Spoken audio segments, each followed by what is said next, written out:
Good morning, students. For class 5, I am going to say the question answer of lesson 1.7.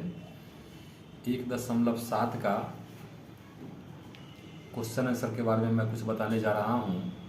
इसको ध्यान से सुनिएगा और नोट कर लीजिएगा। फर्स्ट क्वेश्चन है कि टीम स्पिरिट क्या होता है।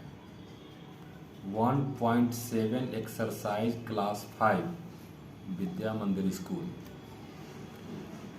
क्लास 5 के साइंस का 1.7 एक्सरसाइज का पहला क्वेश्चन कि what is team spirit. Team spirit क्या होता है, उसके आंसर में लिखना है आपको understanding and operation among the team member is called the team spirit. जब सब टीम जो भी होते हैं, टीम के मेंबर जो होते हैं, पूरे टीम के लिए जो वर्क करते हैं उसको हम टीम स्पिरिट कहते हैं। सेकेंड है कि हेड ऑफ द टीम जो होता है वह क्या होता है और उसकी क्या रिस्पॉन्सिबिलिटी होती है। तो उसके आंसर के बारे में है कि head of the team is known as the captain. Team का जो हेड होता है उसको हम कैप्टन कहते हैं। Head of the team is known as captain and captain has responsibility to take the best performance and get the best result for the team। Team के लिए जो बेस्ट से बेस्ट काम हो सकता है, परफॉर्मेंस हो सकता है, वह अचीव करना क्या होता है कि टीम के कैप्टन का रिस्पॉन्सिबिलिटी होती है। आफ्टर दैट कि सी नंबर क्वेश्चन है, उसका आंसर है कि हम जब कोई मैच को जीतते हैं तो फील करते हैं प्राइडनेस का। तो ये कब होता है, कब हम प्राइडनेस फील करते हैं।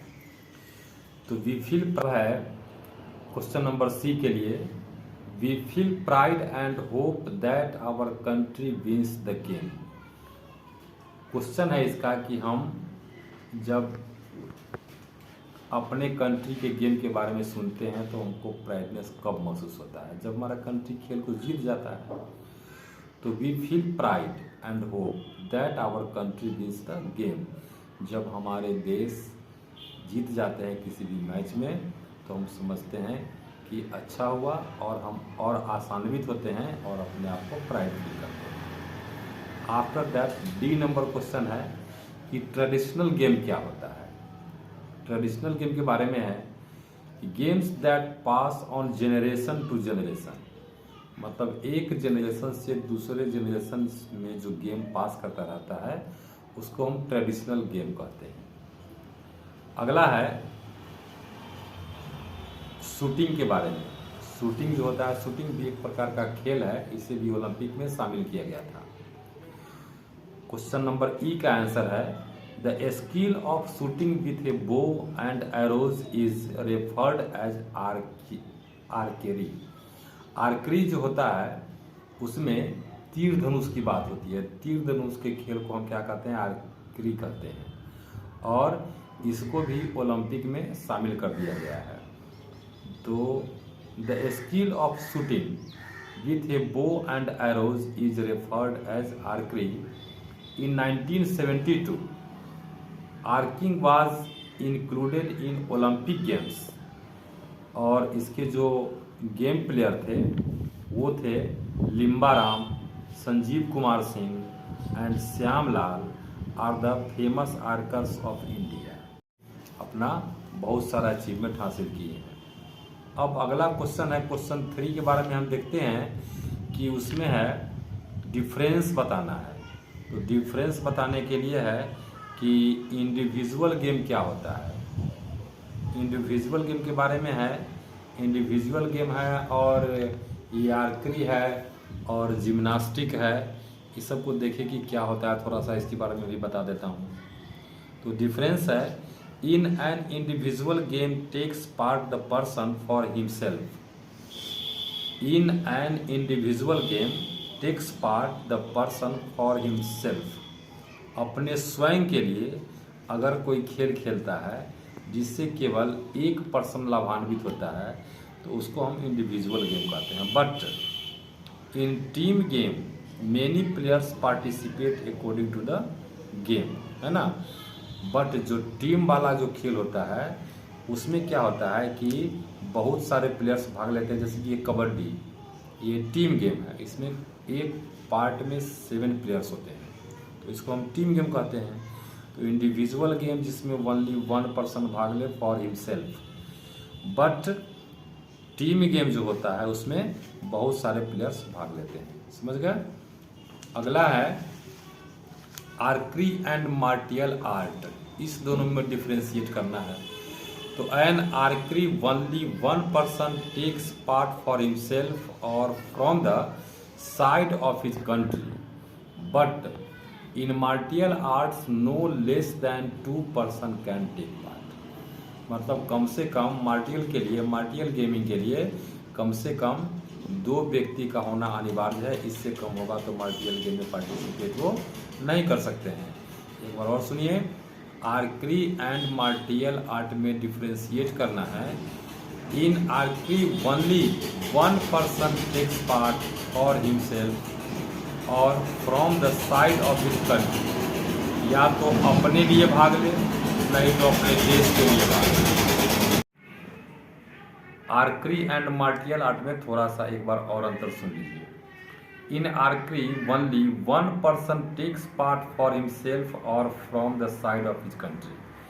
आर्करी में क्या होता है कि 1 person take part for himself, एक आदमी ही अपने लिए भाग ले सकता है गेम में या अपने देश के लिए भाग ले सकता है, but only 1 person. But in martial arts, लेकिन जो मार्टियल आर्ट्स होता है उसमें कम से कम 2 पर्सन का भाग लेना आवश्यक है।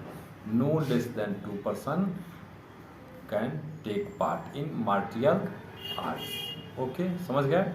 आफ्टर दैट जिम्नास्टिक और कंप्यूटर गेम है। जिम्नास्टिक एंड कंप्यूटर गेम में डिफ्रेंशिएट करना है।